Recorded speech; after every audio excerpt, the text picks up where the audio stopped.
Selamat malam, sahabat-sahabat konsep yang menyaksikan tayangan ini, di mana saja Anda berada.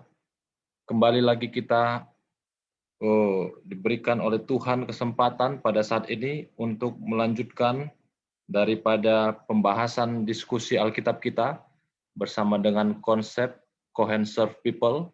Dan pada malam ini kita akan melanjutkan pembahasan yaitu pekabaran-pekabaran dari Injil Lukas, dan sebagai judul daripada pembahasan malam ini adalah Balada si Kaya dan si Miskin, pelajaran dari perumpamaan tentang orang kaya dan Lazarus yang miskin berdasarkan Lukas 16 ayat 19 sampai 31. Dan ini akan dipresentasikan oleh pemateri kita yaitu Pendeta Muda Ricky Moal yang saat ini melayani sebagai gembala di Jemaat Pare di daerah Conference di Conference Jawa kawasan Timur. Baik, untuk itu kita akan segera menyaksikan bersama-sama pembahasan ini dengan didahului oleh Pendeta Ari Depari sebagai doa pembuka. Kami persilakan. Mari kita sama-sama berdoa. Bapa kami di sorga, pada kesempatan ini kami memuji Engkau dalam seluruh berkat, penyertaan, dan kesempatan yang Tuhan berikan kepada kami pada saat kami kembali lagi. Tuhan boleh berkati di dalam satu pertemuan secara online di dalam diskusi Alkitab, di mana kami, hamba-hamba Tuhan, melalui media Zoom ini, dapat bersama-sama untuk kembali membicarakan pelajaran-pelajaran melalui firman Tuhan, dan khususnya pada malam ini, hamba Tuhan yang sudah mempersiapkan materi untuk boleh kami dengarkan, perumpamaan tentang orang kaya dan Lazarus yang boleh menjadi pelajaran agar kami mengerti maksud dan pengajaran yang Tuhan akan berikan kepada kami. Dan tentunya Tuhan akan memberkati dengan kuasa Roh Kudus-Mu, hamba Tuhan Pendeta Muda Ricky Moal yang akan membawakan materi ini. Dan dalam lanjutan diskusi kami, Tuhan akan berkati semua tim konsep dan juga pemimpin kami, Pendeta Pardosi, sehingga seluruh diskusi dan materi Alkitab yang kami bahas pada malam ini berkenan di hati Tuhan, dan dengan tuntunan Roh Kudus semua yang kami bahas akan boleh menjadi satu berkat bagi kami semua, khususnya semua sahabat-sahabat konsep yang menyaksikan baik secara live maupun secara relay. Tuhan, ampuni segala salah dan dosa-dosa kami, di dalam nama Yesus kami berdoa. Amin. Amin. Baik, terima kasih Pendeta Ari Depari. Kita akan melanjutkan dengan pemaparan materi yang disampaikan Pendeta Ricky Moal untuk 25 menit ke depan. Dan marilah kita bersiap-siap, bila mana juga nanti ada pertanyaan sehubungan dengan materi yang disampaikan, boleh langsung ditulis di chat di kolom Facebook masing-masing. Terima kasih. Silakan Pendeta Ricky Moal.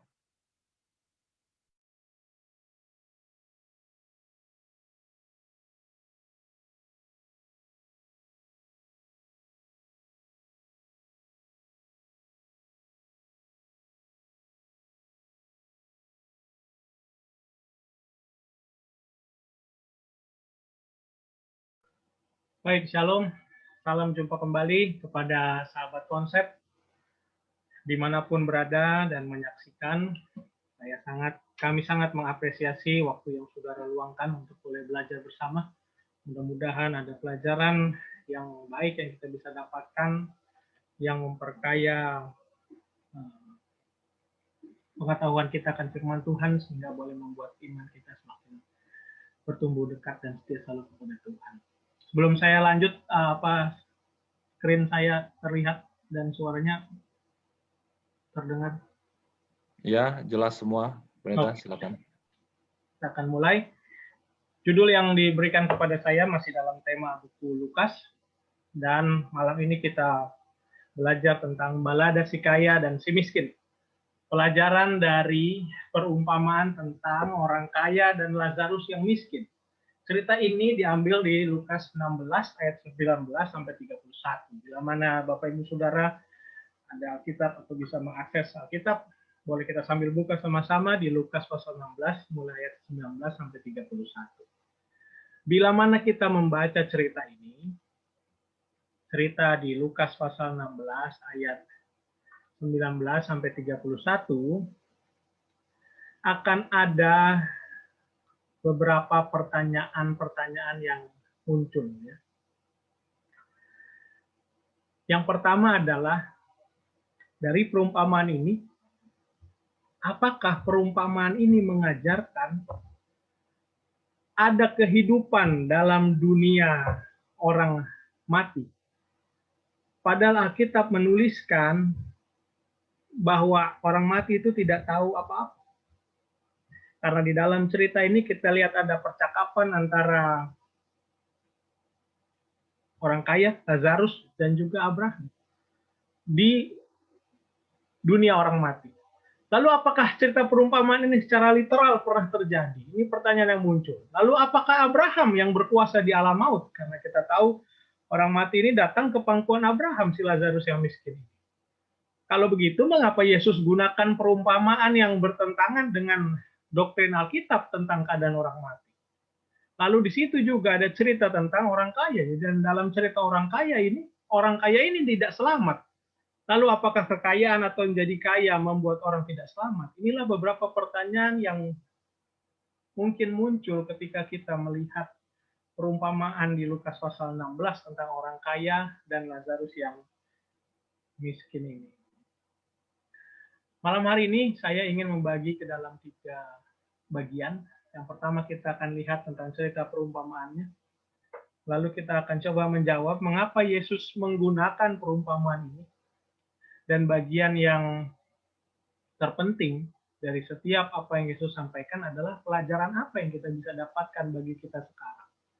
Jadi jauh lebih penting dari menjawab kebingungan tentang cerita ini adalah pelajaran apa yang kita bisa dapatkan dari perumpamaan ini. Dan ini kita mau pelajari malam ini. Bagian yang pertama adalah cerita perumpamaan. Lukas 16 ayat yang pertama. Di sana disampaikan bahwa Yesus berkata kepada murid-muridnya. Ada seorang kaya yang punya seorang bendahara, kepadanya disampaikan tuduhan bahwa bendahara itu menghamburkan miliknya. Jadi dalam Lukas 16 ayat yang pertama kita lihat Yesus sedang berkata kepada murid-muridnya. Nah, di ayat 14 Lukas menuliskan apa yang disampaikan Yesus kepada murid-muridnya tadi, semuanya itu didengar oleh orang-orang Farisi. Rupa-rupanya apa yang Yesus ingin sampaikan kepada murid-muridnya didengar juga oleh banyak orang di situ, terlebih orang Farisi. Dan yang menariknya adalah bagaimana Lukas menuliskan semuanya itu didengar oleh orang-orang Farisi, hamba-hamba uang itu. Jadi di dalam buku Lukas langsung disebut orang Farisi, hamba uang. Dan dicatat bahwa ketika mendengar apa yang Yesus sampaikan kepada murid-murid di Lukas 16 bagian yang pertama, mereka mencemooh Yesus. Barulah kita lihat cerita berikutnya. Setelah Yesus di ayat yang pertama bicara kepada murid-muridnya, sekarang ayat 15 mencatat, ia berkata kepada mereka. Jadi mulai dari cerita ini ke bawah, ini adalah cerita atau perumpamaan yang Yesus sedang sampaikan secara khusus untuk orang-orang Farisi. Yang dalam ayat ini disebutkan orang-orang Farisi yang adalah hamba-hamba uang. Ceritanya berlanjut ke ayat 23. Orang kaya itu juga mati, lalu dikubur. Dan sementara ia menderita sengsara di alam maut, ia memandang ke atas dan dari jauh dilihatnya Abraham dan Lazarus duduk di pangkuannya. Lazarus dilihat oleh orang kaya ini duduk di pangkuan Abraham. Di dalam Alkitab bahasa Indonesia diterjemahkan sebagai alam maut. Bila mana kita lihat Alkitab bahasa Inggris versi King James, di sana disebutkan hell. Yang dalam bahasa Yunaninya adalah Hades. Inilah yang digunakan oleh New International Version. Jadi ketika bicara alam maut, hell atau Hades ini adalah hal yang sama. Dan alam maut dalam bahasa Indonesia, dalam bahasa Yunaninya adalah Hades. Nah, sedikit tentang alam maut, hell atau Hades. Bila mana kita lihat di Perjanjian Lama, tempat tinggal orang mati itulah disebut Sheol dalam bahasa Ibrani. Itu sama dengan apa yang disebut di Perjanjian Baru sebagai Hades. Sheol ini paling sering digunakan untuk pengertian kubur. Kubur. Dan makna kata Hades sama dengan kata Sheol. Dan kita semua tahu kubur bukanlah tempat adanya kesadaran. Orang kalau sudah mati sudah tidak sadar, apalagi ada di bawah kubur. Dia nggak mungkin lagi punya kesadaran di kubur. Nah, sedikit lagi tentang maut, hell, dan Hades. Wahyu 12 ayat 13 sampai 15 disebutkan bahwa maka laut menyerahkan orang-orang mati yang ada di dalamnya, dan maut yang dalam bahasa Greek Thanatos, dan kerajaan maut. Jadi ada maut dan kerajaan maut. Kerajaan maut dalam buku Wahyu itu disebut dalam bahasa Greek-nya adalah Hades. Nah, itulah kematian yang kedua, lautan api. Dan setiap orang yang tidak ditemukan namanya tertulis di dalam kitab kehidupan itu, ia dilemparkan ke dalam lautan api itu. Inilah yang di dalam bahasa Inggris disebut hell, atau kita mengenal dengan nama neraka. Jadi hell atau Hades atau Sheol dalam bahasa Ibrani atau neraka dalam pengertian kita adalah juga disebut sebagai kerajaan maut atau alam maut di dalam buku Lukas 19 ayat 23. Jadi Hades yang tadi kubur, Hades juga disebut sebagai neraka atau kerajaan maut yang dalam bahasa Indonesia di buku Wahyu.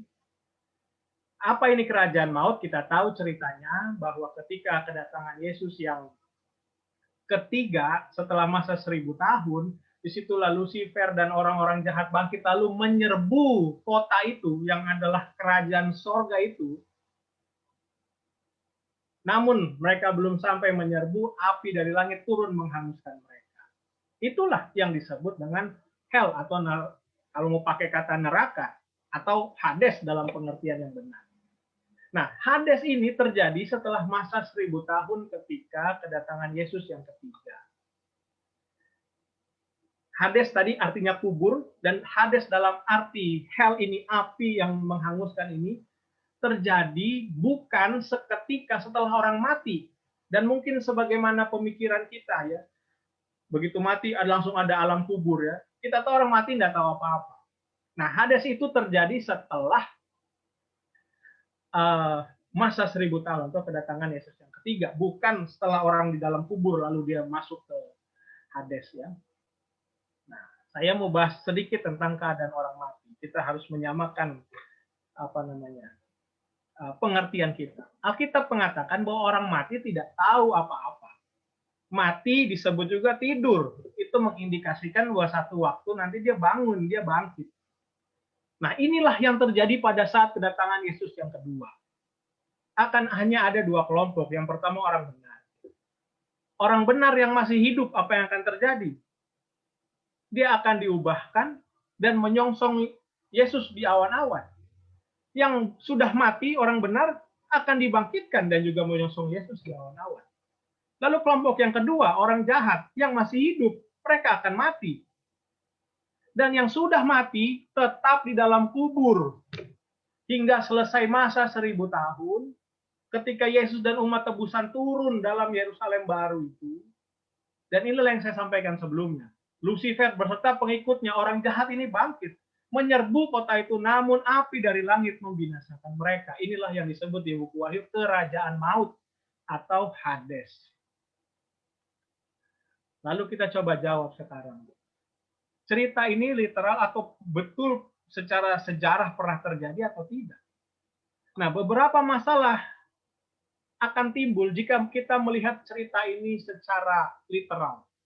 Atau kita pikir ini benar, faktual, pernah terjadi. Kita akan mendapatkan beberapa masalah jika kita percaya cerita ini literal. Pertama, mereka setelah mati berada di alam maut. Padahal nggak demikian. Lalu masih dalam bentuk tubuh, bayangkan ada lidahnya, ada jarinya, bahkan bisa komunikasi, bahkan bisa ada kontak yang benar apa yang jahat ini kontak ke Abraham, lalu Abraham sampaikan lagi ke yang jahat. Lalu tempat peristirahatannya di pangkuan Abraham. Nah, ini yang tadi dibilang, yang selamat dan yang tidak masih bisa berhubungan. Nah, interpretasi literal akan kontradiksi dengan kebenaran Alkitab yang kita sudah ketahui sebelumnya tadi. Kita tahu bahwa upah orang benar akan diberikan setelah kedatangan Tuhan Yesus yang kedua kali. Orang benar ini ya, setelah kedatangan Yesus yang kedua kali, bukan setelah orang itu mati. Lalu, kalau cerita ini bukan literal dan tidak sesuai dengan doktrin Alkitab, pertanyaan yang muncul berikutnya adalah mengapa Yesus gunakan perumpamaan ini kalau begitu? Sebelum kita jawab ke sana, saya ingin kita melihat tentang Yesus dan perumpamaan. Dalam Matius 13, ayat 13, 34, dan 35 disampaikan bahwa itu sebabnya aku berkata-kata dalam perumpamaan kepada mereka. Karena sekalipun melihat, mereka tidak melihat. Dan sekalipun mendengar, mereka tidak mendengar dan tidak mengerti. Dari sini kita mendapatkan kesan bahwa Yesus menggunakan perumpamaan adalah dia ingin memastikan pendengarnya itu mengerti apa yang disampaikan. Karena banyak yang lihat tapi nggak lihat. Banyak yang dengar tapi nggak dengar dan tidak mengerti. Itu sebabnya Yesus gunakan perumpamaan. Memudahkan mereka, pendengarnya untuk mengerti. Jadi perumpamaan adalah kepentingan pendengarnya supaya lebih mudah mengerti. Dan tanpa perumpamaan, suatu pun tidak disampaikannya kepada mereka. Supaya genaplah firman Tuhan yang disampaikan oleh Nabi, aku mau membuka mulutku mengatakan perumpamaan. Ini juga salah satu alasan besar, yaitu untuk menggenapi nubuatan, jadi Yesus menggunakan perumpamaan. Bila mana kita perhatikan perumpamaan Tuhan Yesus, akan hanya ada selalu dua sisi ya, tentang Kristus atau setan, tentang orang berdosa atau orang yang merasa benar, tentang yang baik atau yang buruk. Jadi selalu dibandingkan begitu. Beberapa contoh, saya tunjukkan beberapa. Ketika orang Farisi dan pemungut cukai, orang Farisi begitu bangga berdoa, saya tidak berzina, saya bayar perpuluhan, begini-begini. Tapi pemungut cukai berdoa minta ampun. Lalu ada cerita lalang dan gandum. Lalu ada cerita orang Samaria yang baik hati. Justru yang diharapkan secara teori menolong, justru itu tidak menolong. Tapi yang orang singkirkan pandang sebelah mata, justru orang Samaria yang menolong. Lalu tentang dua orang anak yang disuruh, tapi akhirnya satu bilang nggak mau pergi, tapi akhirnya pergi juga. Jadi selalu begini. Intinya ada yang baik, ada yang buruk. Nah, berikutnya adalah ketika kita bicara tentang Yesus dan perumpamaan.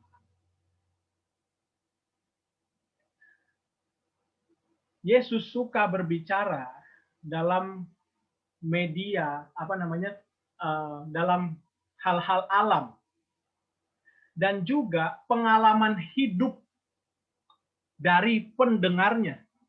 Inilah bagaimana Yesus gunakan perumpamaan. Lewat alam atau juga lewat pengalaman hidup pendengarnya. Tujuannya apa?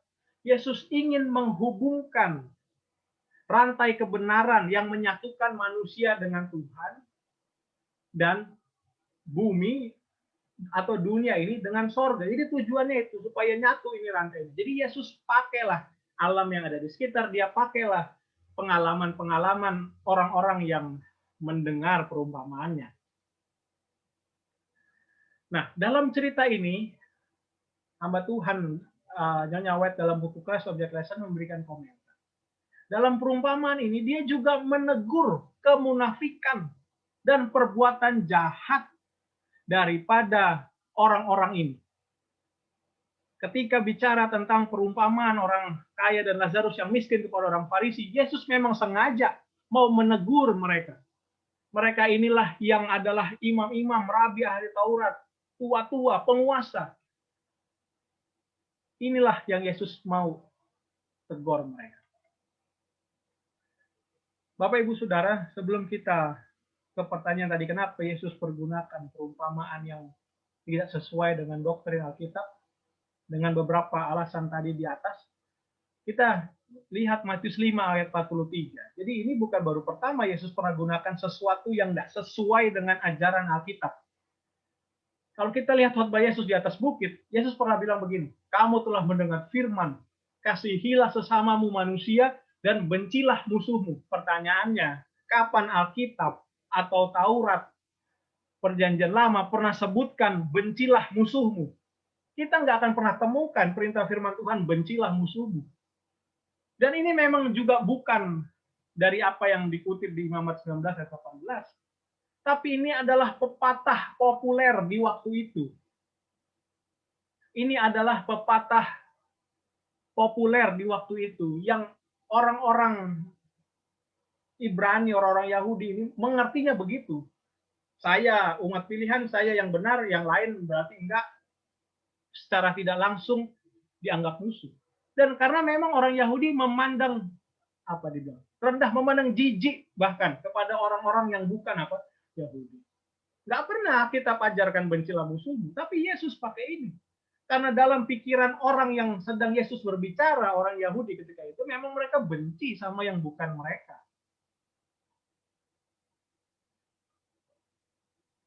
Dan lebih lanjut, hamba Tuhan Nyawa juga menuliskan. Dalam perumpamaan ini, Yesus bertemu mereka di tanah mereka. Dan doktrin tentang kesadaran antara kematian dan kebangkitan, di antara mati sebelum bangkit ada kesadaran, itu banyak dianut oleh mereka ketika itu. Jadi rupanya di zaman itu banyak orang yang percaya ajaran-ajaran dari orang-orang di zaman itu bahwa ada kehidupan langsung setelah setiap kematian. Dan Yesus gunakan ini sama seperti di Matius tadi. Lalu sedikit tentang pangkuan Abraham. Disampaikan di sana, matilah orang miskin itu, lalu dibawa oleh malaikat-malaikat ke pangkuan Abraham. Orang kaya itu juga mati lalu di kuburan, sementara ia menderita sengsara di alam maut, ia memandang ke atas. Dan dari jauh dilihatnya Abraham dan Lazarus duduk di pangkuannya. Tentang pangkuan Abraham, ada beberapa catatan sejarah yang membuktikan bahwa di waktu itu ini memang pemahaman orang-orang. Dan menariknya adalah ungkapan tentang pangkuan Abraham ini tidak muncul di cerita Alkitab yang lain, hanya muncul di buku Lukas ini. Jadi ada cerita yang menunjukkan bahwa menggambarkan Abraham ini begitu mati, dia langsung dibawa ke pangkuannya sendiri. Dan di dalam catatan berikutnya disampaikan di sana waktu itu Mikael penghulu malaikat itu dikirim ke Abraham untuk mengumumkan kematiannya. Tapi Abraham menolak pergi bersama dia. Dan sebagai gantinya Abraham dalam cerita ini ya memohon untuk kalau boleh buat dibawa ke perjalanan di sorga. Dan di dalam perjalanannya Abraham menyaksikan penghakiman orang mati. Dan penghakiman ini berlangsung secara pribadi seketika setelah orang itu mati. Inilah cerita-cerita di zaman itu ya, bukti-bukti sejarah menunjukkan orang-orang di zaman itu, di zaman Yesus itu punya banyak cerita pemahaman tentang keadaan orang mati. Terlebih tentang pangkuan Abraham. Lalu ada catatan lagi yang menunjukkan hal yang serupa. Catatan ini menunjukkan bahwa Hades ini ya adalah gerbang. Jadi yang benar akan dibawa ke kanan dan akan menyanyi dengan lagu-lagu yang dinyanyikan oleh malaikat. Dan tempat inilah yang disebut sebagai pangkuan Abraham.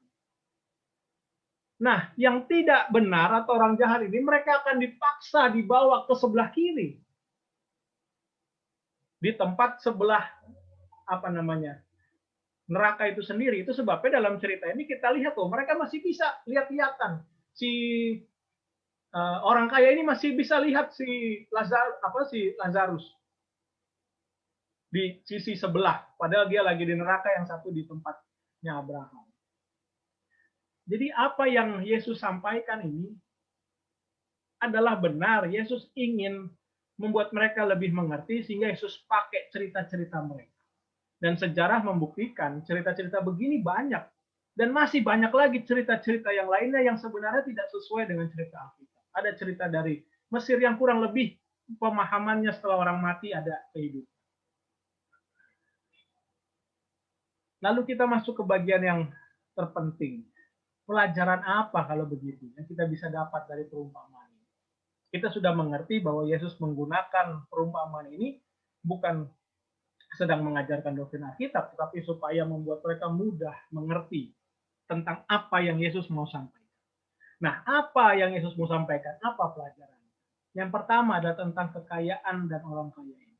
Kita tahu disebutkan di ayat 19 dalam Lukas 16 bahwa seorang kaya selalu berpakaian jubah ungu dan kain halus. Setiap hari ia bersukaria dalam kemewahan. Disampaikan di situ ada seorang pengemis bernama Lazarus. Badannya penuh borok, berbaring dekat pintu rumah orang kaya itu. Dan ia ingin menghilangkan laparnya. Lihat, Yesus ketika bicara tentang perumpamaan selalu bandingkan yang baik dengan yang buruk. Dalam hal ini dibandingkan dengan yang kaya dan yang miskin. Dan orang yang miskin ini ingin hilangkan laparnya cuma dari apa yang jatuh dari meja orang kaya itu. Bayangkan kesusahannya. Nah, tentang jubah ungu dan kain halus ini juga menarik. Kita tahu ungu melambangkan warna martabat kerajaan, ya. Dan kain lenan adalah kain kemewahan. Bapak Ibu Saudara, Wahyu 19 ayat 8 menuliskan, kepadanya dikaruniakan supaya memakai kain lenan halus yang berkilau-kilau dan putih bersih. Ini orang-orang yang selamat, ya, orang-orang kudus itu. Lenan halus itu adalah perbuatan-perbuatan yang benar dari orang-orang kudus. Jadi orang kaya ini dia pakai kain halus seolah-olah dia sudah terlihat benar. Dan dalam Lukas 20 ayat 46 tegas disebutkan, ahli-ahli Taurat yang suka berjalan-jalan memakai jubah yang panjang. Jadi dari sini jelas Yesus ingin berbicara kepada orang Farisi, sampai perumpamaannya juga tegas kepada mereka. Nah, apa yang Amsal pernah katakan, tulisan-tulisan perjanjian lama pernah tuliskan, yang mereka pasti baca. Orang yang baik hati akan diberkati. Apa itu definisi orang yang baik hati? Ia membagi rezekinya dengan si miskin. Inilah yang disebut orang yang baik hati yang diberkati. Karena membagi rezekinya dengan yang miskin. Siapa memberi kepada yang miskin tak akan berkekurangan. Tapi siapa menutup matanya, sengaja dia tidak mau bantu, padahal yang miskin itu udah di depan matanya, akan sangat dikutuki. Dan inilah yang tidak dilakukan oleh orang kaya ini. Padahal ada pepatah para rabi, ya. Pepatahnya begini, ada 3 yang hidupnya tidak memiliki kehidupan. Yang pertama adalah mereka yang menggantungkan hidupnya di atas meja orang lain. Ini hidup tapi nggak punya hidup. Yang kedua, dia yang diatur, ya, oleh istrinya. Ini pepatah mereka, tentunya bukan apa yang kita katakan. Dan yang ketiga adalah mereka yang tubuhnya dibebani oleh penderitaan. Nah, Bapak Ibu Saudara, berdasarkan pepatah rabi-rabi ini, Lazarus ini punya 2 dari 3. Jadi dalam sudut pandang sosialnya, Lazarus ini nggak punya hidup sama sekali. Lazarus yang miskin ini. Dan sebagaimana bangsa Yahudi, orang kaya ini tidak lakukan kebaikan yang positif. Dan karena alasan itu menjadi bersalah. Karena dia tidak buat, padahal ada di depan matanya. Padahal tulisan nabi-nabi perjanjian lama, tulisan perjanjian lama jelas mengatakan tentang ini. Dan semua keuntungan yang diberikan sorga kepadanya disesuaikan untuk kesenangannya dan kepuasannya sendiri. Orang kaya ini tidak lakukan apa yang harusnya bisa dia lakukan, apa yang diajarkan oleh tulisan-tulisan nabi-nabi perjanjian lama. Lalu cerita berlanjut ke ayat 22. Mati orang itu dibawa ke pangkuan Abraham, orang mati itu juga lalu dikubur. Lalu ia berseru, katanya, "Bapak Abraham, kasihanilah aku. Suruhlah Lazarus supaya ia mencelupkan ujung jarinya ke dalam air dan menyejukkan lidahku, sebab aku sangat kesakitan dalam nyala api." Bapak Ibu bayangkan, orang kaya ini dulu dia punya segala sesuatu, dan Lazarus cuma minta sisa-sisa mejanya aja, dari mejanya nggak dikasih. Sekarang dia minta, "Bapak Abraham tolong bilang sama Lazarus, celupkan ujung jarinya dan menyejukkan." Bapak Ibu bayangkan berapa sih yang didapatkan dari celupan ujung jari. Karena dia sangat menderita. Tapi Abraham berkata, anak. Bapak Ibu, ini menarik. Dalam cerita ini, Abraham berkata anak. Berarti orang kaya ini adalah anak Abraham. Harusnya dia selamat. Ingatlah bahwa engkau telah menerima segala yang baik, sedangkan Lazarus segala yang buruk. Sekarang ia mendapat hiburan dan engkau sangat menderita. Dari sini kita belajar hidup ini singkat. Alkitab berkata, sedang kamu tidak tahu apa yang terjadi besok. Apa arti hidupmu? Hidupmu itu sama seperti uap, sebentar saja kelihatan lalu lenyap. Pengkhotbah menuliskan, siapakah yang mengetahui apa yang baik bagi manusia sepanjang waktu? Yang pendek dari hidupnya yang sia-sia, yang ditempuhnya seperti bayangan. Hidup itu begitu singkat. Mazmur 49 ayat 17-19. Janganlah takut apabila seorang menjadi kaya, apabila kemuliaan keluarganya bertambah. Pada waktu matinya semua itu tidak akan dibawanya, serta kemuliaan tidak akan turun mengikuti dia. Itu sebabnya digambarkan orang yang punya kekayaan ini adalah kasih kemurahan Tuhan. Bapak Ibu, bila mana kita lihat tulisan perjanjian lama di buku Musa tentang banyak aturan, Tuhan tidak pengen ada orang miskin di kalangan umatnya. Itu sebabnya Tuhan siapkan beberapa fasilitas ya. Adalah tahun Yobel, adalah pengampunan hutang dan segala macam. Nah, sebenarnya Tuhan tidak mau mereka hidup miskin. Dan karena itu, orang yang punya kewajiban membantu mereka yang miskin untuk keluar dari kemiskinan. Dan ini yang tidak dilakukan. Dan dari sini kita juga dapat pelajaran yang Yesus mau berikan. Bahwa kebenaran firman Tuhanlah yang menyelamatkan. Bukan karena dia secara biologis anak Abraham punya kekayaan, punya semua lalu pasti selamat. Apa yang orang kaya ini sampaikan? Kalau demikian, dia bilang kepada Abraham, aku minta kepadamu Bapa, supaya engkau menyuruh dia ke rumah ayahku. Masih ada 5 orang saudaraku, supaya ia memperingati mereka dengan sungguh-sungguh, agar mereka jangan masuk kelak ke dalam tempat penderitaan ini. Lalu kata Abraham, ada pada mereka kesaksian Musa dan para nabi. Baiklah mereka mendengarkan kesaksian itu. Jadi orang kaya ini yang sudah mati ini ya, dalam cerita itu dia bilang, aduh ada 5 lagi saudara saya. Tolong sampaikan neraka ini apa, siksaan ini begini sulitnya, supaya mereka nggak alami apa yang saya alami. Tapi apa kata Abraham dalam cerita ini? Mereka sudah punya kesaksian Musa dan tulisan para nabi. Dengarkan saja tentang itu. Tapi apa jawab orang itu? Tidak, Bapak Abraham. Jika ada seorang yang datang dari antara orang mati kepada mereka, mereka akan bertobat. Inilah masalah mereka.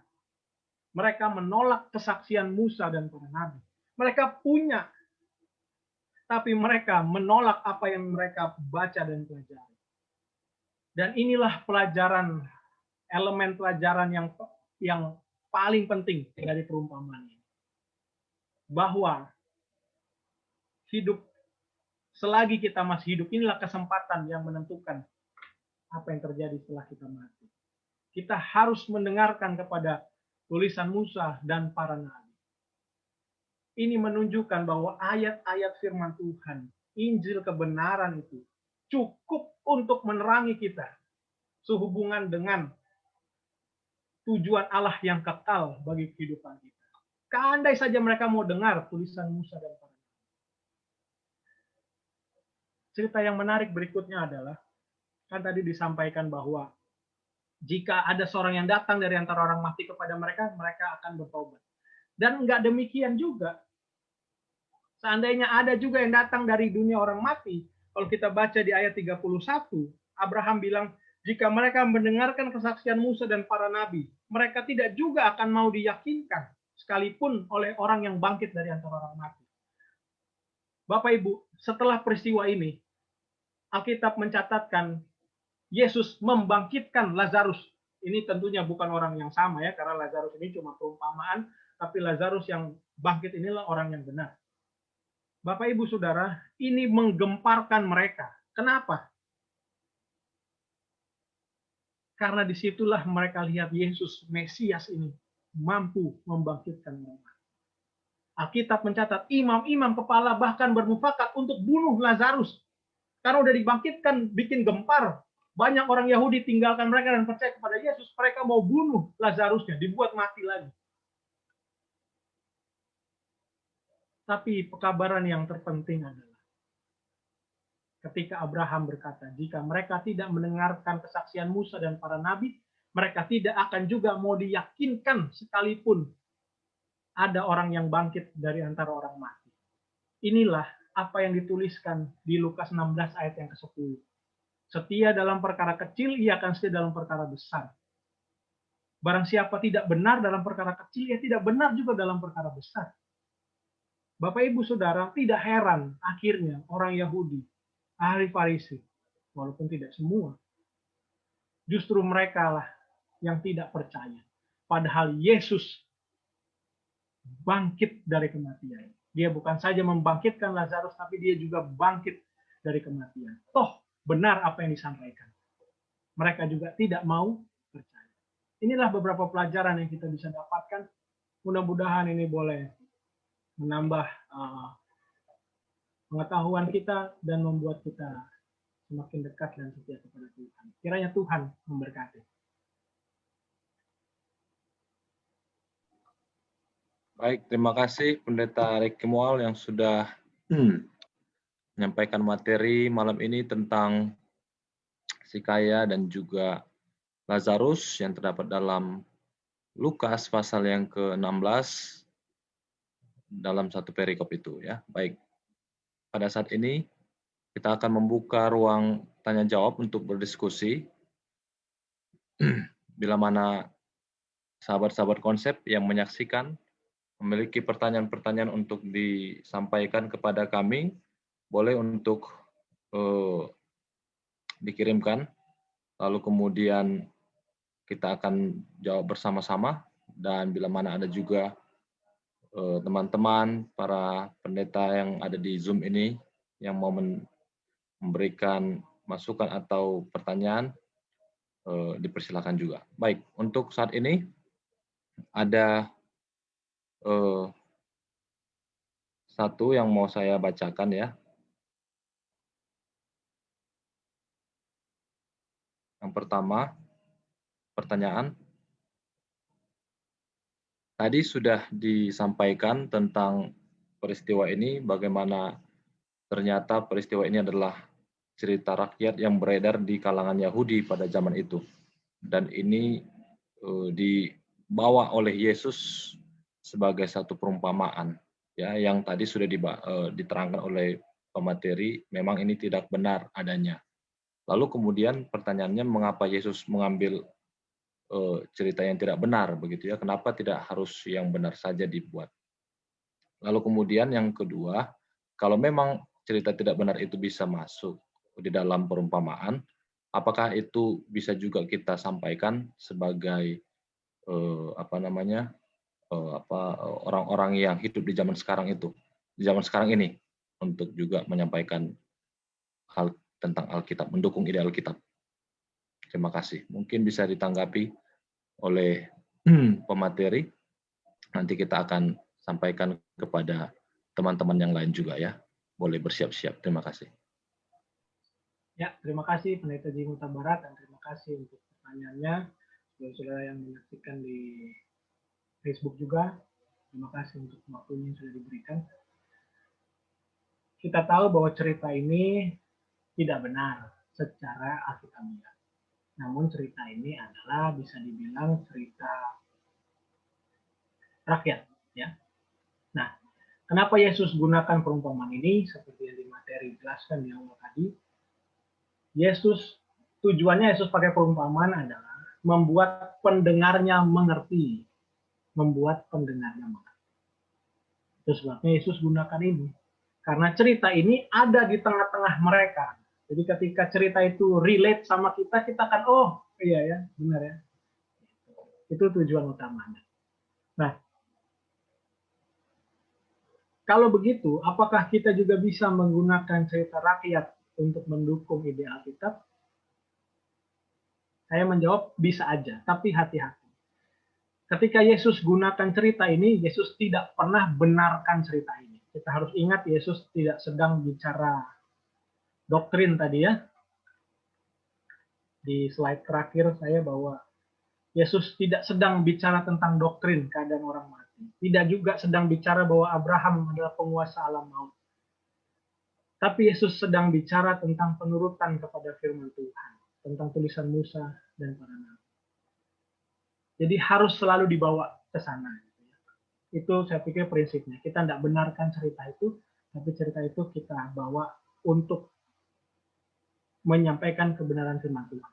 Nah, yang menariknya justru dari cerita ini, Yesus sedang menggugurkan pemahaman mereka sebenarnya. Kan Yesus sedang bilang, nggak bisa orang mati itu berusaha untuk mendapatkan selamat lagi, udah selesai, gitu ya. Itu beberapa jawaban yang saya bisa sampaikan. Dan intinya sebenarnya adalah kalau mereka menolak firman Tuhan yang tadi disebutkan dia tulisan Musa dan para nabi, mereka juga pasti tolak untuk percaya Yesus telah bangkit dari kematian. Dan itu akhirnya benar kejadian. Itu yang saya bisa jawab. Baik, terima kasih Pendeta Ricky Moll yang sudah menanggapi akan pertanyaan itu. Ada mungkin tanggapan yang lain dari teman-teman? Silakan Pendeta Dwi Cahyono mungkin bisa menanggapi tambahan. Bisa diulangi pertanyaannya, Pendeta? Iya, jadi di kalangan itu cerita rakyat ini beredar ya, dan ini diambil Yesus sebagai perumpamaan. Nah, mengapa Yesus mengambil perumpamaan jenis ini? Lalu kalau itu sudah diambil oleh Yesus, apakah itu juga bisa kita praktekkan di zaman sekarang untuk mendukung ide Alkitab untuk tetap kita bawa di dalam setiap perumpamaan kita? Baik, terima kasih untuk pertanyaannya. Pertanyaan ini dirakit oleh Yesus berdasarkan daripada kepercayaan orang Farisi pada zaman itu dan para pendengarnya, terutama di sana yang mempercayai kehidupan setelah kematian. Dan di dalam kehidupan setelah kematian ini, salah satu doktrin mereka adalah menganggap bahwa orang itu masih bisa diselamatkan setelah kematian, bisa dikirim doa-doa dan lain sebagainya. Nah, itulah kepercayaan mereka, dan kepercayaan ini menyebar luas sampai mungkin ke lingkungan kita pada saat ini, di mana ada yang kirim doa kepada orang mati dan sebagainya. Nah, Yesus mengambil atau membuat perumpamaan ini berdasarkan cara berpikir mereka yang sudah mendarah daging itu. Dan Yesus mengambil perumpamaan ini bukannya sekedar mengambil, tetapi untuk memberitahukan kepada mereka bahwa tidak ada keselamatan ataupun perubahan sesuatu pada saat setelah kematian. Jadi orang itu selamat atau tidak, ya ditentukan pada saat dia masih hidup. Ya, jadi Yesus mengambil perumpamaan ini bukan sekedar mengambil, tetapi dia mengambil perumpamaan ini, mengambil doktrin ini, tetapi untuk dihancurkan. Begitu. Jadi ini bukan hanya sekedar kutip, tetapi Yesus mengambil doktrin ini, kemudian dibuat sebuah cerita, ini untuk dihancurkan, di mana mereka punya kepercayaan yang demikian. Nah, itulah mungkin yang bisa saya sampaikan. Jadi bukan hanya sekedar mengutip. Jadi kalau kita mengutip misalnya doktrin dari misalnya denominasi lain, doktrin yang salah, kemudian kita bikin sebuah perumpamaan untuk menyampaikan sesuatu yang benar, begitu, untuk menyatakan bahwa kepercayaan mereka salah, ya saya pikir tidak masalah. Begitu. Tapi kalau kita mungkin sekedar mengutip cerita dongeng untuk menyampaikan sebuah kebenaran dan seolah-olah dongeng itu adalah benar, maka itu tidak pas gitu. Misalnya kita mengutip cerita misalnya apa ya, tentang si kancil dengan kura-kura misalnya atau sebagainya, kemudian kita menganggap bahwa cerita itu seolah-olah benar dan nyata tanpa memberitahukan bahwa itu adalah sesuatu yang salah, atau mengutip tentang Ken Arok dan Ken Dedes misalnya, dan seolah-olah mengambil istri orang itu adalah sesuatu yang benar, maka itu salah. Begitu. Terima kasih. Baik, terima kasih Pendeta Dwi Cahyono sudah menambahkan. Kita ke Sir Pardosi dulu untuk menanggapi tentang materi dan juga beberapa pertanyaan tadi. Silakan, Sir. Baik, salam jumpa kembali sahabat konsep, baik di Zoom dan juga yang menyaksikan di YouTube dan juga di Facebook ya. Sebenarnya di Lukas pasal 16 itu ada lagi yang perumpamannya yang aneh juga di situ kalau saudara perhatikan bendara yang tidak jujur itu.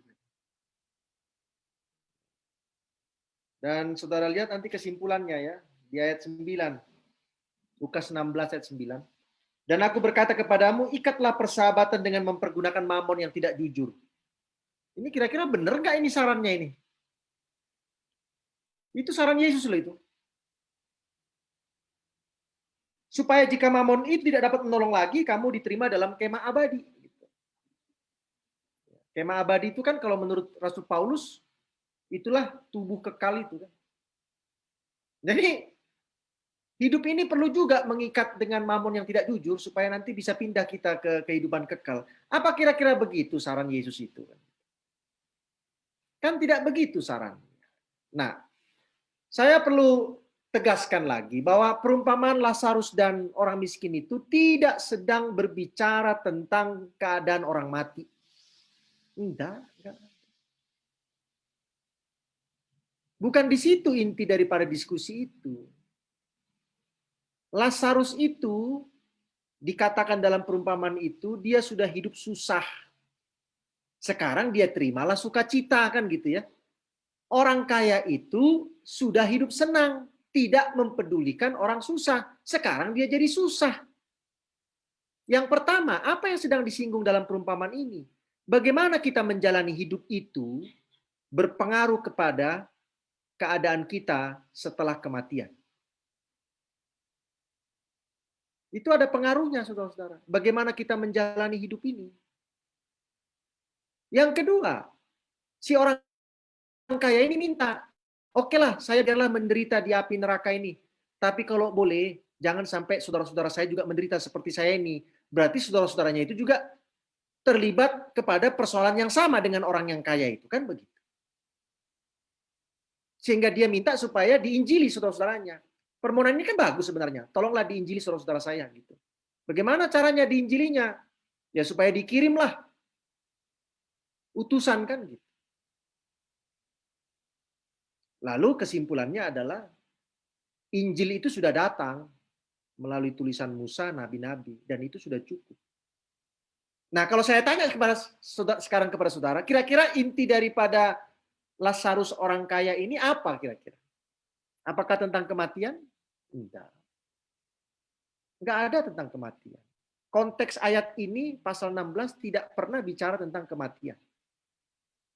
Nah, kalau begitu, apakah kita boleh pakai ilustrasi yang secara doktrin bertentangan lalu kita gunakan di khotbah? Kalau saya ya, janganlah membawa dirimu dalam pencobaan. Kalau Yesus, biar aja Yesus gitu. Kan saudara bukan Yesus. ya. Karena di zaman itu orang mengerti ketika Yesus gunakan itu orang ngerti. Di zaman kita, karena kita bukan Yesus, orang bisa salah ngerti. Bisa salah ngerti, saudara. Meskipun di awal mungkin kita jelaskan bahwa ini sebenarnya tidak cocok dengan doktrin kita, tapi begini-begini. Tapi kadang-kadang yang disampaikan oleh si pendengar bukan pendahuluan dari ilustrasi itu. Tapi Pendeta Pardosi ilustrasinya seperti ini katanya kan. Jadi kan serba salah lagi kita. Ya. Itu sama seperti saudara sekarang sedang salah memahami ilustrasi yang Yesus pakai, betul? Ya kan? Karena Lukas nggak nulis, jangan-jangan Yesus ini ada pendahuluannya.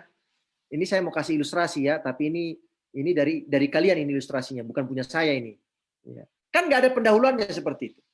Ya, kalau ada pendahuluannya kan ayat ini nggak akan menjadi kegaduhan dalam kekristenan bahwa orang mati itu langsung masuk surga, kalau baik, kalau jahat masuk neraka. Kan nggak jadi kegaduhan ayat ini. Ya, jadi kalau saran saya ya, kita pakai saja ilustrasi yang nyata, benar gitu ya. Ini sebenarnya ceritanya nggak ada gitu, tapi saya karang-karang, tapi kisah manusia.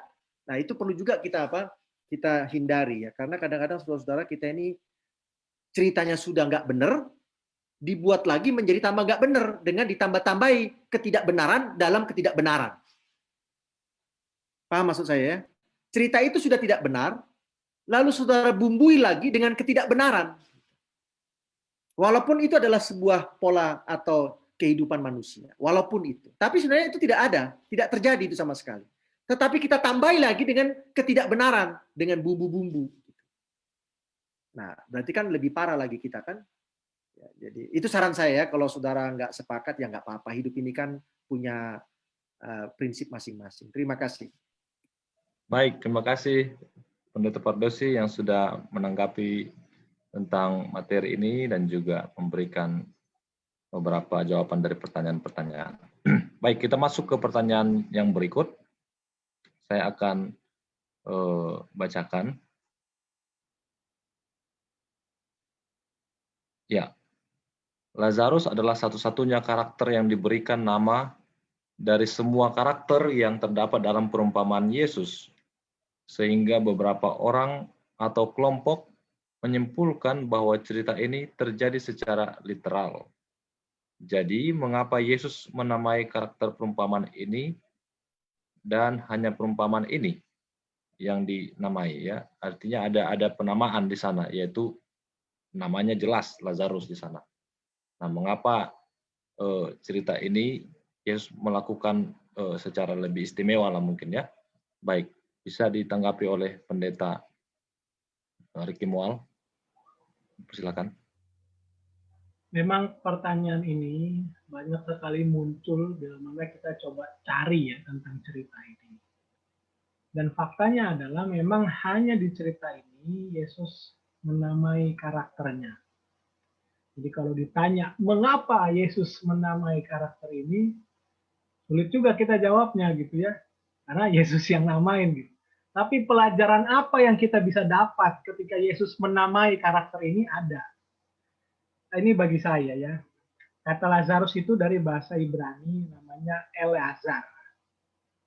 Artinya adalah Tuhan telah menolong. Nah, pelajaran rohani apa yang kita bisa dapat dari sini? Kita tahu bahwa cerita Lazarus ini menggambarkan orang miskin yang menderita namun percaya kepada Kristus. Lalu dia selamat. Bagi saya, kita ini manusia tanda kutip yang miskin ya, buta dan lemah. Kita tidak bisa selamat kalau nggak ada yang tolong. Dan hanya Tuhan yang bisa menolong supaya kita beroleh selamat. Nah, dari cerita ini, dari nama Lazarus ini, itu yang saya bisa dapatkan. Mungkin teman-teman punya pelajaran hal lain yang didapatkan dari cerita ini. Tapi itulah yang saya bisa dapatkan dari nama Lazarus ini. Terima kasih. Baik, terima kasih Pendeta Ricky ya. Sudah dijawab tadi. Mungkin bisa ditambahkan oleh teman-teman yang lain, pendeta yang lain, atau Pendeta Alex mungkin. Ya, pertanyaannya mengapa Yesus menamai karakter di sana, yaitu Lazarus itu. Sementara di perumpamaan yang lain tidak ada penamaan secara khusus. Ya, boleh Pendeta Alex memberikan tanggapan.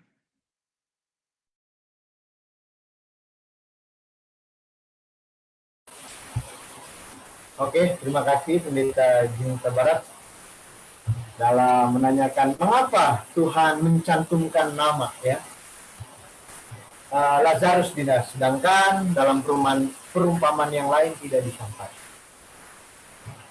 Urgensinya pertanyaan ini sebenarnya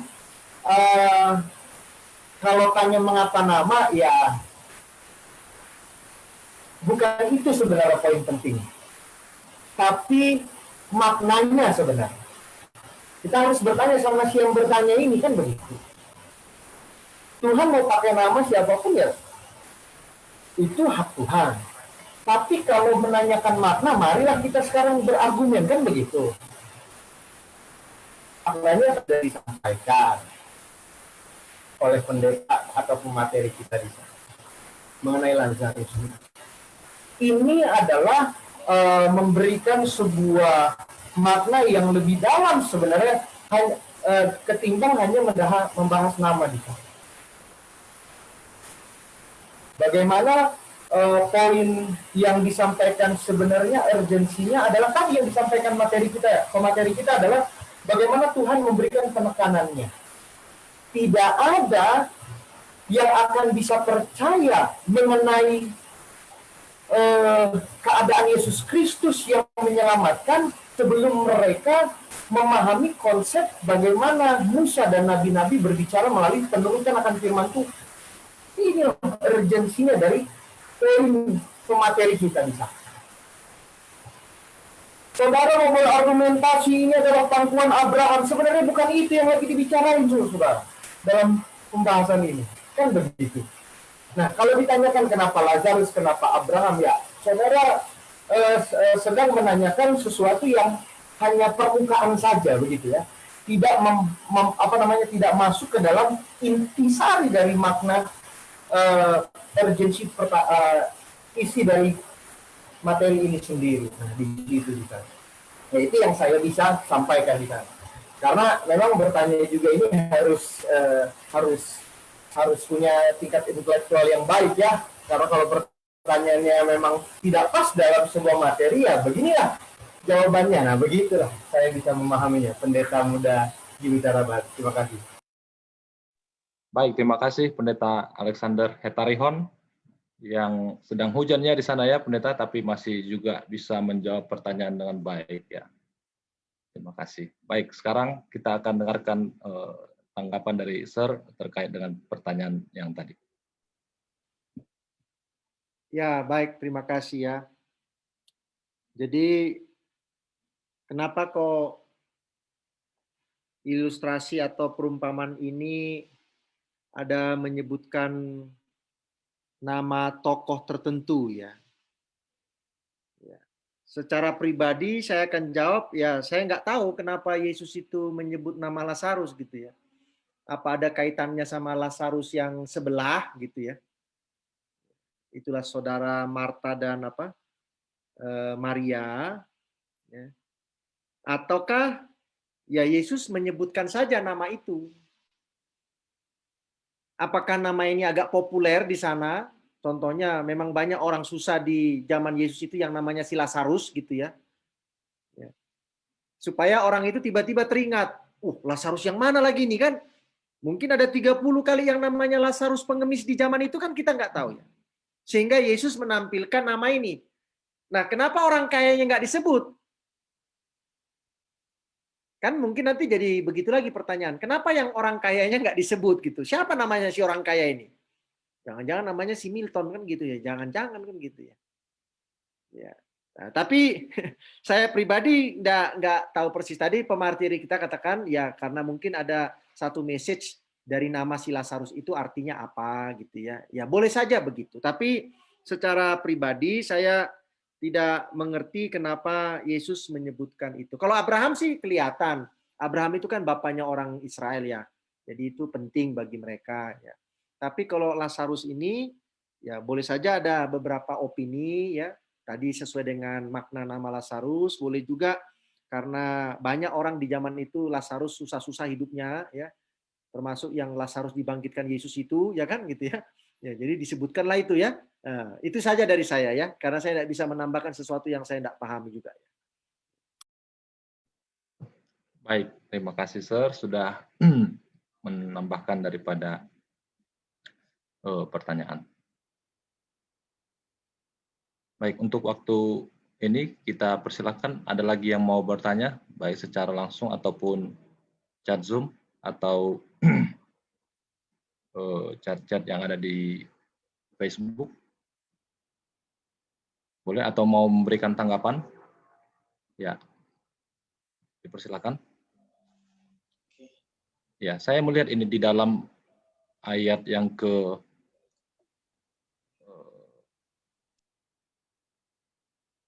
ini ya, di pasal yang ke-16 itu tadi ada tentang mengapa katanya tadi ya, memberikan jarinya ke dalam air gitu ya. Nah, itu di ayat berapa tadi itu? Saya 24, Pendeta. Oke, ayat 24. Terima kasih, Pendeta. Nah, ini kira-kira bagaimana ini? Praktik seperti apa ini? Mencelupkan tangan ke dalam air, lalu kemudian apakah air itu diminum ya? Apakah praktik itu sering terjadi di masa itu? Ya, sehingga sekarang juga kalau kita melihat ini beberapa tahun lalu ya ada juga praktik seperti ini terjadi di kalangan-kalangan orang-orang yang mencari bantuan pertolongan kesembuhan ya. Nah, sehingga apakah dari sini juga sudah mulai ini? Nah, apakah itu sama atau berbeda kira-kira, Pendeta Riki? Ya, terima kasih pertanyaan Pendeta Jimmy ya. Tadi karena Pendeta Jimmy bilang di Teluk, saya dulu pernah tugas di Mojokerto dan banyak anggota saya di Jombang. Jadi saya jadi ingat cerita Ponari ya. Apa namanya? Dicelup-celup gini airnya ya. Saya nggak tahu apa itu ada hubungannya apa enggak ya.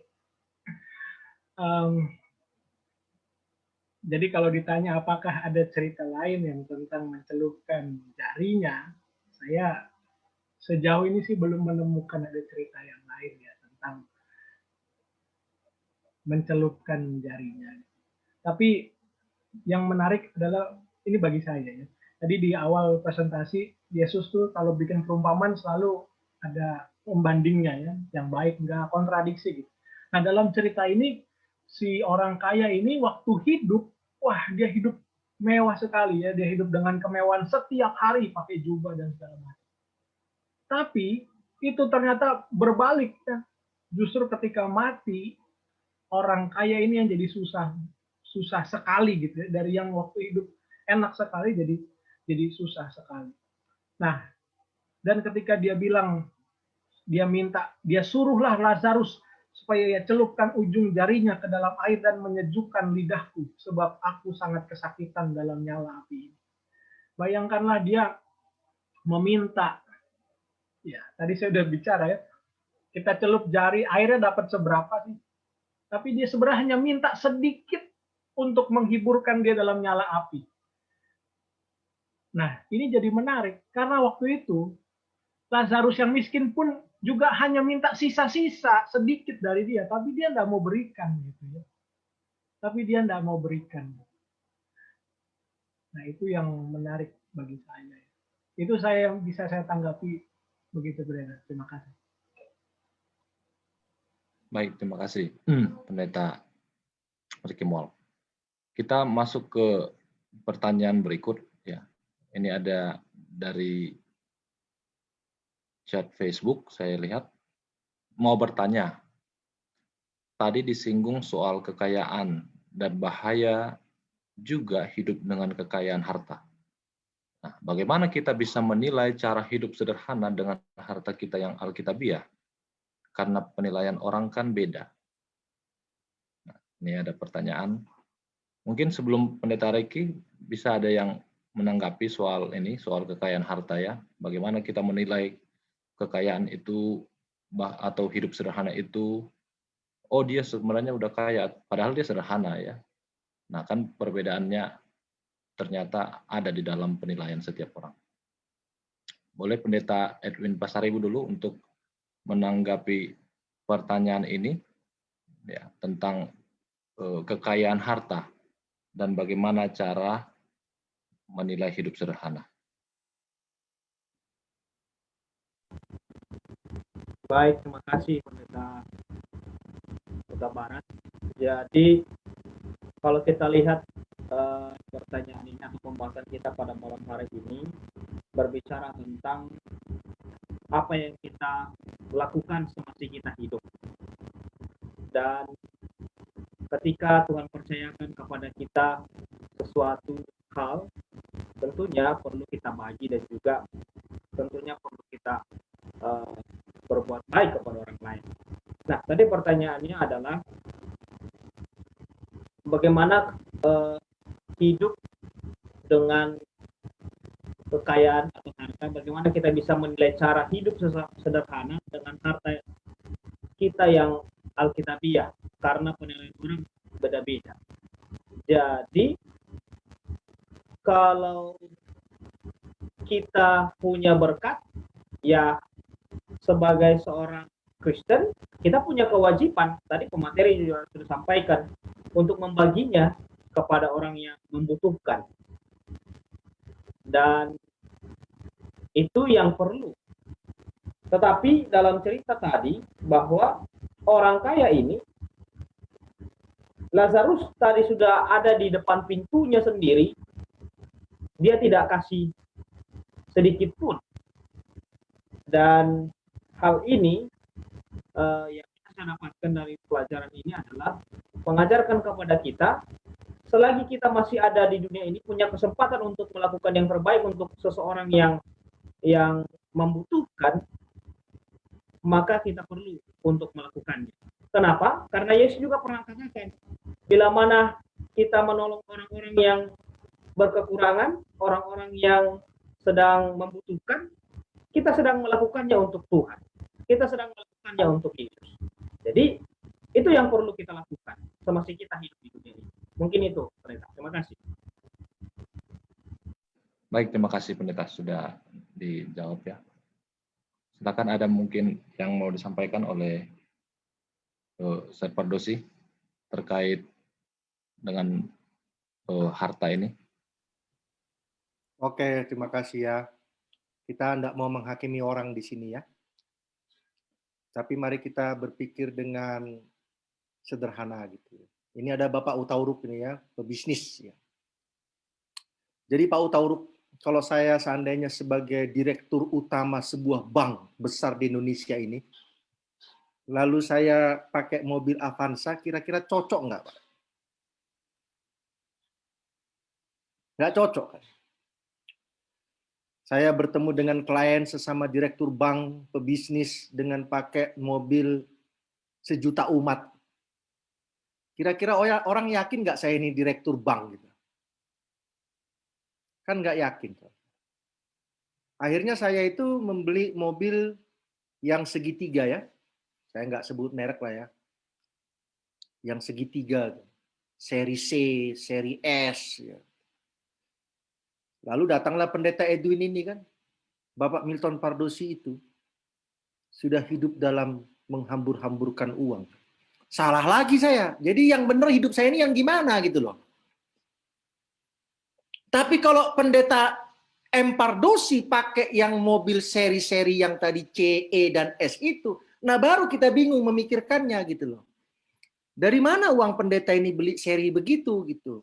Lalu apa gunanya pendeta ini pakai mobil berseri begitu gitu? Jadi itu yang pertama. Yang kedua, ada prinsip Alkitabnya itu. Jangan belikan uangmu untuk sesuatu yang bukan apa? Roti. Itu perlu kita renungkan baik-baik. Di dunia ini memang ada kebutuhan kita.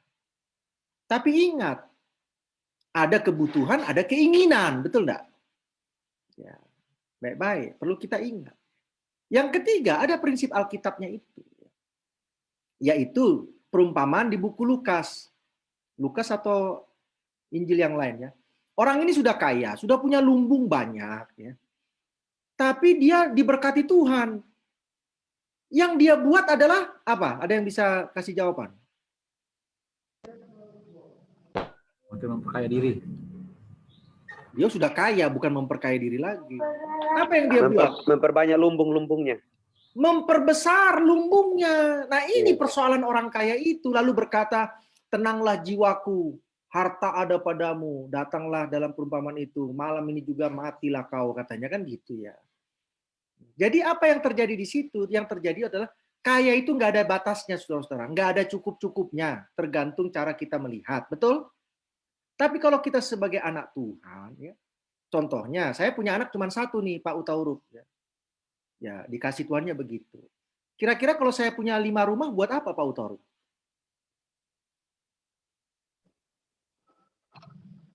Buat apa gitu? Warisan masa 5 rumah sama anak saya? Mau ngapain sama anak saya 5? Berarti seolah-olah saya itu enggak mengharapkan anak saya itu diberkati Tuhan dengan dia bekerja. Dari saya saja berkatnya gitu kan?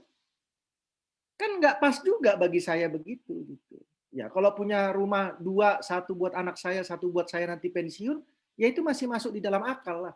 Tapi anak cuma 1, rumah 5, ini mau dikemanakan gitu. Jangan-jangan saya sudah sebagai orang yang memperbesar lumbung kan gitu. Ya. Memperbesar lumbung. Nah ini sebagai perenungan ya. Kalau saya mau tutup konsep malam ini dengan sebuah perenungan seperti minggu lalu kita mikir masing-masing, ya biar saya tutup demikian lah. Ya, karena saya tidak mau menghakimi orang. Kita renungkan saja lah. Ya, kekayaan itu bagaimana sih gitu. Pendeta Pardosi pakai jam harga 1,5 juta, udah bagus itu. Tapi kalau seorang direktur bank pakai jam 1,5 juta, kan orang bingung melihatnya, rekan-rekan bisnisnya ya. Jadi kadang-kadang ada orang yang keadaan membuat dia harus begitu. Tapi sebenarnya dalam hidup sehari-hari dia lepaskan itu semua. Dia ke gereja pakai yang biasa. Saya tahu ada anggota seperti itu. Ketika dia ke kantor dia menggunakan kemewahannya. Tapi ketika dia ke gereja dia pakai kesederhanaannya. Karena dia tahu bahwa saya sedang menyembah Tuhan, bukan sedang dalam sebuah transaksi bisnis yang secara duniawi memang itu dilihat. Apa betul begitu pendeta? Betul, Salomo lihat tuh. Apa kerjaan Salomo? Kuda aja yang dikumpul-kumpulin, betul? Betul nggak? Ada larangan Tuhan, tidak boleh mengumpulkan kuda banyak-banyak. Salomo kuda yang dikumpul-kumpulin. Karena dia bergantung kepada kekuatan kuda. Padahal Tuhan katakan tidak boleh mengumpulkan kuda banyak-banyak. Mengumpulkan harta sebanyak-banyaknya. Emas itu seperti apa katanya? Seperti perak di zaman Salomo. Perak seperti batu, kan gitu ya. Akhirnya apa? Enaklah ngambil perempuan sebanyak-banyaknya. Kan perempuan kacaunya kalau sudah lihat emas. Mohon maaf lah, keadaannya kan begitu di zaman dulu ya. Kalau sudah lihat emas, kacau pikiran ini sudah. Itu sebabnya dia bisa dapat sampai 300 istri, 700 gundi. Itu kan semua uang, saudara. Nah, kita tutuplah dengan sebuah perenungan. Terima kasih banyak. Baik, terima kasih, Sir. Sebelum kita closing statement, ada satu ini yang kita harus tuntaskan ya, pertanyaan di sini. Boleh Pendeta Riki memberikan tanggapan nanti. Apakah kisah Lazarus ini ada hubungannya dengan beberapa denominasi lain untuk mendoakan orang mati? Apakah ini juga berkaitan dengan spiritisme, ajaran spiritisme? Ya, walaupun tadi sudah disinggung sedikit ya, mungkin boleh disampaikan lagi, Pendeta Riki. Ya, terima kasih untuk pertanyaannya. Saya tanggapin yang tadi dulu ya. Tadi soalnya dibilang disinggung soal kekayaan dan bahaya juga hidup dengan kekayaan harta. Jadi saya tadi tidak sedang bicara bahaya hidup dengan kekayaan harta. Jadi tadi saya nggak bicara itu. Tapi bahaya kalau orang yang punya harta tidak lakukan apa yang harusnya dilakukan dalam cerita Yesus tadi. Karena Amsal 22 ayat 2 bilang begini, orang kaya dan orang miskin bertemu, yang membuat mereka semua ialah Tuhan. Nah, Amsal juga bilang, Amsal 11 ayat 24-25, ada yang menyebar harta tapi bertambah kaya. Ada yang menghemat secara luar biasa, namun selalu berkekurangan. Lalu dilanjutkan, siapa banyak memberi berkat, diberi kelimpahan. Siapa memberi minum, ia sendiri akan diberi minum. Inilah ayat perenungannya, tapi bukan cuma orang kaya doang gitu ya. Untuk kita semua begitu. Karena memberi kan nggak harus kaya dulu baru kita bisa memberi. Kita semua punya kesempatan, tinggal porsinya aja mungkin beda-beda. Nah itu yang tadi supaya jangan dipikir saya bilang bahaya hidup dalam kekayaan, orang kaya bahaya nih hidup. Enggak, saya tadi nggak bicara itu. Nah lalu pertanyaan berikutnya, apa kisah ini ada hubungannya dengan beberapa denominasi yang mendoakan orang mati? Apa ada hubungannya dengan ajaran spiritisme? Harus diakui ayat ini salah satu dari beberapa ayat yang digunakan untuk mendukung pemahaman tersebut. Jadi faktanya memang demikian. Apa ada hubungannya dengan spiritisme? Iya, jelas. Tapi di pelajaran ini kita sudah bahas tadi bahwa ini bukan cerita yang benar terjadi. Yesus juga tidak sedang membenarkan cerita ini, tapi kita tahu inilah cerita orang-orang di zaman itu ya. Dan justru Yesus gunakan mematahkan cerita itu. Saya pikir itu saja ya. Terima kasih Pendeta. Baik, terima kasih Pendeta Ricky Mual sudah menanggapi. Baik, kita sekarang akan masuk ke closing statement yang akan disampaikan oleh Pendeta Ricky dan juga Pendeta Pardosi nanti kalau masih ada. Silakan.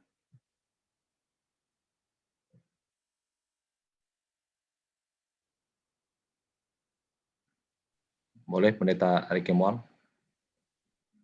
masuk ke closing statement. Oh, oke. Jadi sebagai kesimpulannya, tadi kayaknya saya lupa tunjukin slide kesimpulannya. Dari cerita tadi kita tahu Yesus sedang tidak bicara tentang doktrin orang mati, tidak bicara Abraham penguasa alam maut, tidak juga sedang bicara bahwa kalau orang kaya pasti tidak selamat, enggak. Inti pembicaraannya apa yang Yesus sampaikan bukan itu. Tapi intinya adalah kalau sudah menolak firman Tuhan, menolak tentang tulisan para nabi dan tulisan Musa, itu pasti juga nanti akan menolak percaya bahwa Yesus telah bangkit dari kematian. Nah, pelajarannya bagi kita adalah hanya kebenaran firman Tuhan yang bisa menyelamatkan.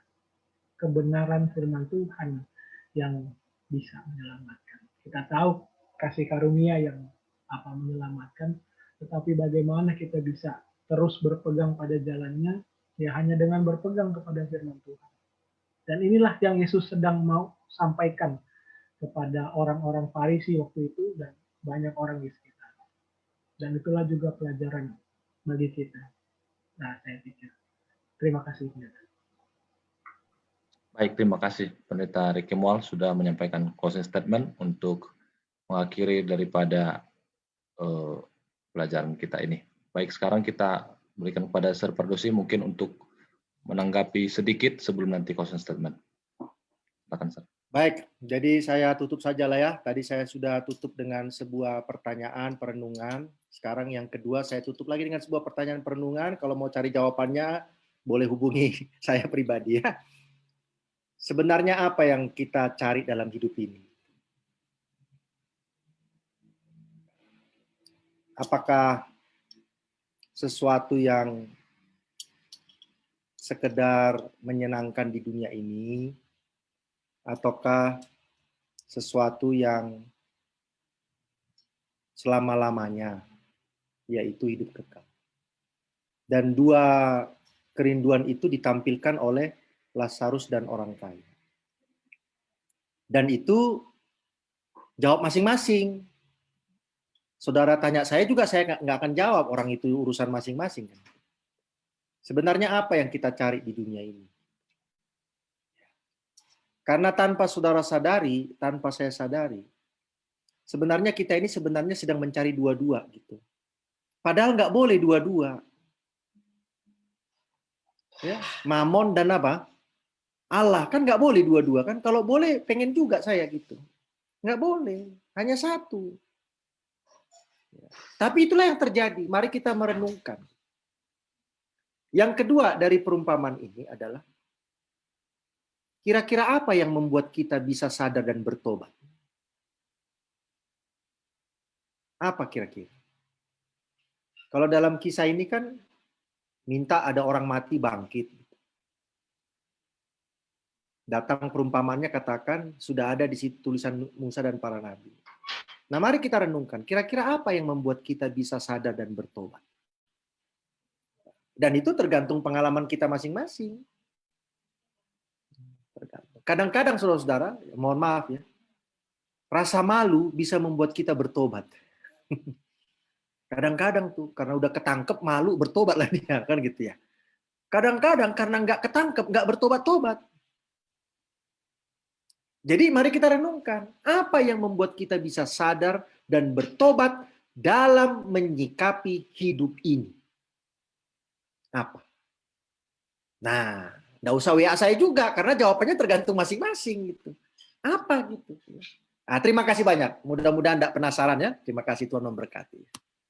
Baik, terima kasih Sir sudah memberikan closing statement-nya. Demikian diskusi Alkitab kita pada malam hari ini. Terima kasih bagi sahabat-sahabat konsep yang sudah bergabung dalam media Facebook dan memberikan pertanyaan-pertanyaan sehingga kita dapat menyelesaikan pembahasan kita pada malam hari ini. Kita akan lanjut kembali minggu depan di jam yang sama dengan pembahasan melihat tetapi tidak melihat dalam Lukas pasal 24 yang dibawakan oleh pendeta muda Edwin Pasaribu. Ya, jangan sampai kita lewatkan akan pelajaran-pelajaran dari konsep membuat kita semakin lebih mengerti akan kebenaran-kebenaran yang ada dalam firman Tuhan. Baik, untuk itu kita akan mengakhiri daripada pertemuan kita pada malam hari ini. Kita undang pendeta muda Alexander Hetarion untuk pimpin kita dalam doa. Kita bersatu hati, kita berdoa. Bapa kami di sorga, terima kasih atas berkat-Mu Tuhan. Pada saat ini kami telah berdiskusi mengenai pelajaran firman Tuhan di dalam Lukas pasal 16 ini Tuhan. Kami bersyukur bahwa Tuhan boleh memberkati kami. Bagaimana kami boleh diarahkan untuk mencari penurutan akan firman Tuhan. Dan kami dituntut untuk boleh melihat pelajaran demi pelajaran yang telah disampaikan. Sebagaimana kesimpulan yang tadi boleh disampaikan. Ada banyak nabi-nabi yang telah memberikan pelajaran-pelajaran bagaimana Tuhan punya kebesaran dan menuntun umat Tuhan sampai saat ini. Dan biarlah melalui pengalaman-pengalaman mereka, bagi kami yang membaca firman Tuhan, kami boleh dikuatkan dan kami boleh diingatkan bahwa seluruh tuntunan Tuhan bagi seluruh umat Tuhan nyata dan hidup bagi kehidupan kami. Pada malam hari ini Tuhan, biarlah kami boleh memaknai kehidupan kami untuk boleh lebih dekat kepada Tuhan dan boleh menurut akan firman Tuhan. Dan pada akhirnya nanti Tuhan, ketika kami boleh setia, ketika Tuhan datang kali yang kedua, kami dijemput di awan-awan untuk menuju ke satu tempat yang indah, sorga yang Tuhan siapkan bagi kami. Kami berdoa untuk seluruh sahabat-sahabat konsep yang menyaksikan, baik di Zoom maupun di Facebook ataupun di YouTube nanti. Biarlah mereka boleh belajar akan firman Tuhan semakin giat ketika kami boleh hidup di akhir zaman ini. Biarlah mereka makin diberkati ketika kebenaran firman Tuhan disampaikan dan nama Tuhan dapat dimuliakan. Terima kasih banyak Bapak, kami akan bertemu lagi di hari yang akan datang, di Senin yang mendatang. Biar Engkau boleh memberkati kami, berikan kesehatan kepada kami, jauhkan kami dari virus yang masih ada di Indonesia ini. Terima kasih banyak Bapak dalam nama kami. Amin. Amin. Terima kasih pendeta. Baik, sampai di sini kegiatan kita malam ini. Kiranya Tuhan berkati kita semua. Sampai jumpa minggu depan. Terima kasih.